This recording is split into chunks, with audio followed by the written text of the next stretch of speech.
നമസ്കാരം. എൻ്റെ പുതിയ വീഡിയോയിലേക്ക് സ്വാഗതം. ഇത് ഞങ്ങളുടെ പഴയൊരു പഴനി ട്രിപ്പ് 2014. അമർനാഥിനെ മൊട്ടടിക്കാനും പഴനിയിൽ നിന്ന് ചോറ് കൊടുക്കാനുമുള്ള ട്രിപ്പാണിത്.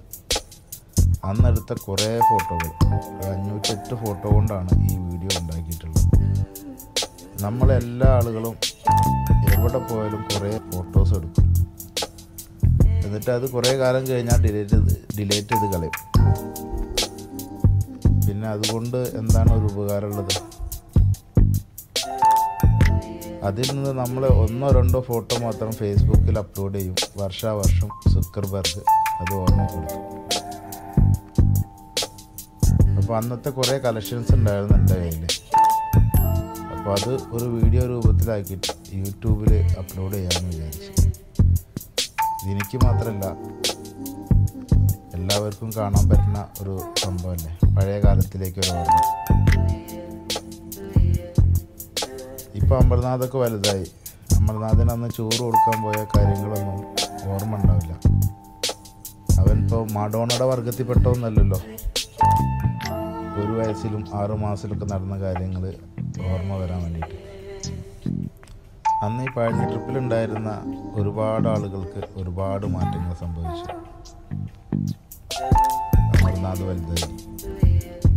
അതേമാതിരി ടീനേജേഴ്സിൽ കുറച്ച് ആൾക്കാരുണ്ടായിരുന്നു, അവരെ കല്യാണം കഴിഞ്ഞു. ചെറിയ കുട്ടികളൊക്കെ വലുതായി. പിന്നെ പ്രായമായ ആൾക്കാർക്ക് ഒന്നുകൂടെ പ്രായമായി. എനിക്കും കൂടെ പ്രായമായി. പിന്നെ പഴനി അമ്പലത്തിൽ തന്നെ ഒരുപാട് മാറ്റങ്ങൾ സംഭവിച്ചു. അങ്ങനെ ഒരുപാട് മാറ്റങ്ങൾ.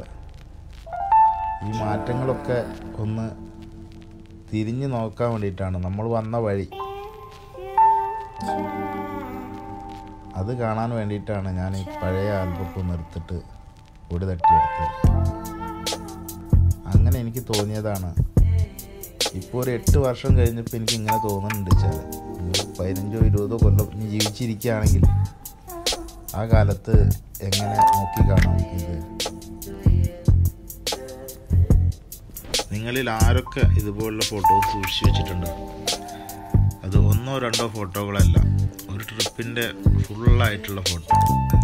ഇനി 1-2 ഫോട്ടോകളാണെങ്കിൽ കൂടി അത് നശിപ്പിക്കരുത്. അത് നിങ്ങൾക്ക് കാണാൻ പറ്റുന്നത് പോലെ ബാക്കിയുള്ള കുടുംബാംഗങ്ങൾക്ക് കൂടി കാണാൻ പറ്റുന്ന രീതിയിൽ, ആക്സസിബിൾ രീതിയിൽ നിങ്ങളത് ചെയ്യുകയാണെന്ന് വെച്ചാൽ അവർക്കും കൂടി കഴിഞ്ഞ കാലത്തിൻ്റെ ഒരു ഓർമ്മ, പഴയൊരു കാലം കാണാനും ആസ്വദിക്കാനും പറ്റും. അങ്ങനെ ഒരു തോട്ട് വന്ന കാരണം കൊണ്ടാണ് ഞാൻ ഈ പഴയ ഫോട്ടോസൊക്കെ ഒരു വീഡിയോ രൂപത്തിലാക്കിയിട്ട് യൂട്യൂബിൽ അപ്ലോഡ് ചെയ്യാമെന്ന് വിചാരിച്ചത്.